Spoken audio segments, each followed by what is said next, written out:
Who does she think she is? She only started crocheting 5 minutes ago and she's already a designer. The audacity. Can you believe it? Well, actually I can. And today I want to talk to you about why I can believe it, why I strongly feel that it's a good thing. And there's only a couple of caveats that we'll chat about at the end. I'm Lucy Kate, I'm a crochet designer. I have been producing crochet patterns for over a decade, but when I first created my very first pattern, which, you know, is interesting quality in comparison to the things that I do now, but when I first made that, I'd only been crocheting for a few months. So understandably from that perspective, I'm team make your own crochet patterns, right? But it's not just because of my own personal experience. There are so many awesome things about the fact that people are now getting into designing really quickly after they learn how to crochet. It makes me really sad when I see comments, particularly on Instagram. I've got to be honest, that's where I see them the most, in the comments section, where people are being negative about the fact that someone has produced a pattern, whether they're giving it away for free on their website or they've popped it up on Etsy, when they know, based on that person's previous Instagram posts and reels, that they've not been crocheting for particularly long. And honestly, it makes me so sad because I feel like we should be cheerleading this in other people. There are so many great things about more people designing. Other than anything else, the more people who are producing patterns, the more patterns there are for people to make.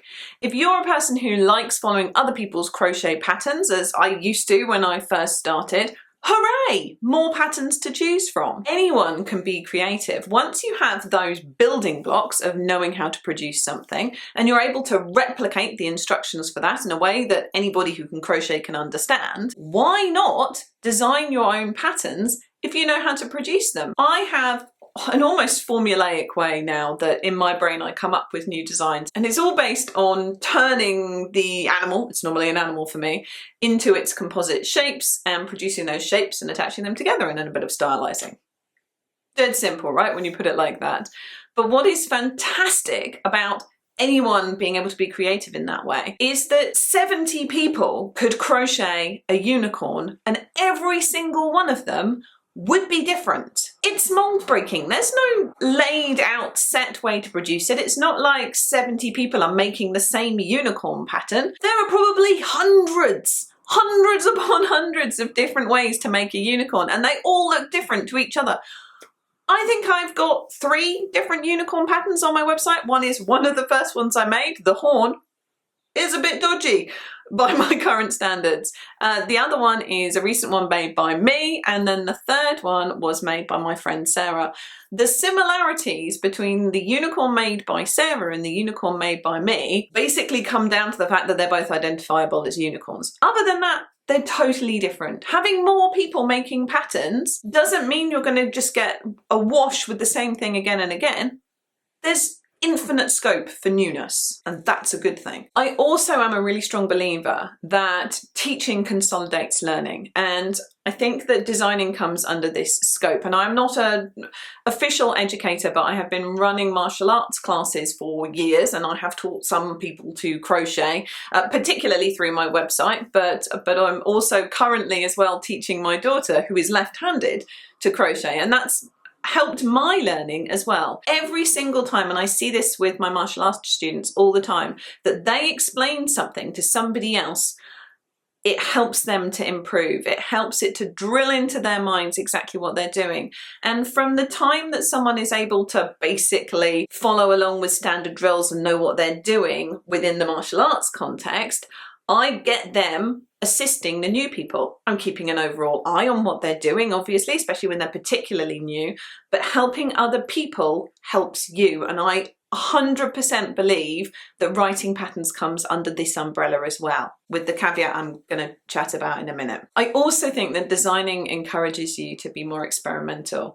It encourages you to enter into areas of crochet you might not have done otherwise. It will enable you to have the impetus to find out how to do different stitches and how to create different shapes. You might come across those in a standard pattern anyway, but just like I absolutely maintain that when I use the sat nav to go somewhere, I don't learn the route nearly as quickly as when I've had a look at a map before and then tracked it out live. Every time you are following instructions, I don't think that it's as useful for you in replicating that information as it is when you're just doing the thing. That's just my opinion. I also really think that making something new massively boosts your confidence and your enthusiasm for the topic. I really enjoyed, once I had got some basic stitches down, I really enjoyed following patterns, and I followed a handful of patterns and had a great time. Then I hit this wall of disinterest where I didn't want to make other people's stuff anymore, and it happened really quickly for me. I find crochet very like sculpting. It's making shapes and it's art to me, and I love that, and I love being able to be creative through it. And I incredibly rarely follow other people's patterns now. I just make my own. I love crochet pattern books and I love looking at the images of what people have done. But the greatest joy for me in the hobby, and the joy that I really love to hear other people having too, is the joy of designing, of making something that feels so unique. It boosts your confidence, and equally when people compliment it and they like your design, that's great for your self-esteem as well. And I know we shouldn't be getting our self-esteem from what other people think, but here I am, and that is just one of those things. And I think that it is a really, really lovely thing for someone who is relatively new into a hobby to get that boost by knowing that they can use these basic skills that they have put together to make something that is their own. Here are my two main caveats to what I'm saying. I am not saying that it's okay to learn to crochet and then produce a pattern and charge people for it, or not necessarily even charge, put the pattern out there without knowing that it's going to work. Now, obviously, charging for something that doesn't work, that is its own legality, literally, issue. But even if you put out a free pattern and it doesn't work, what happens is that newer people come along to crochet it, they can't follow the instructions, or they don't make what the instructions say, even though they followed them, and that dents their confidence.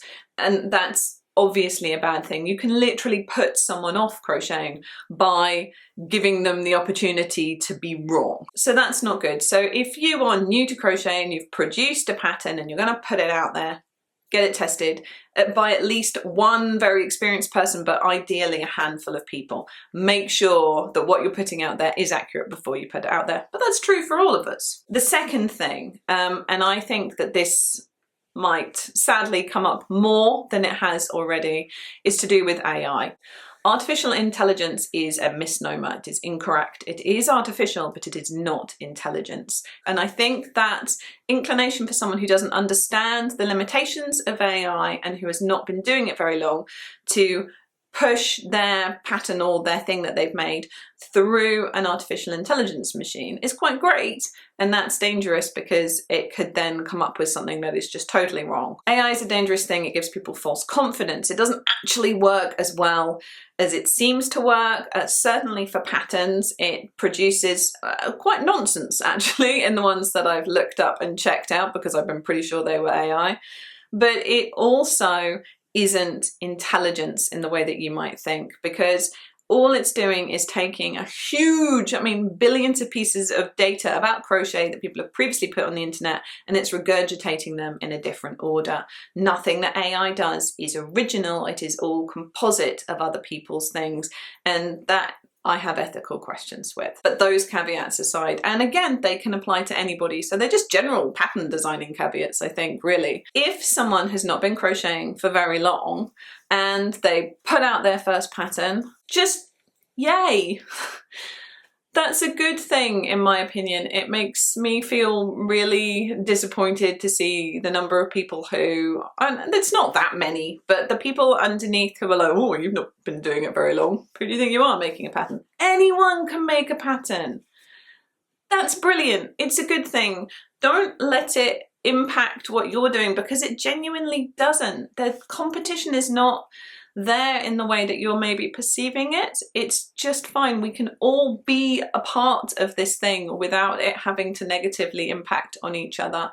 So someone making their first pattern, to me, is a cause for celebration. I'd love to hear what you think. Do you agree with me? I'm right. I think I'm right, obviously. That's why I'm making a video about it. But do you think I'm right? When do you think is the right time for someone to make their first crochet pattern? I think as soon as they're ready, but let's have a chat about it in the comments section below, and I can't wait to see you there.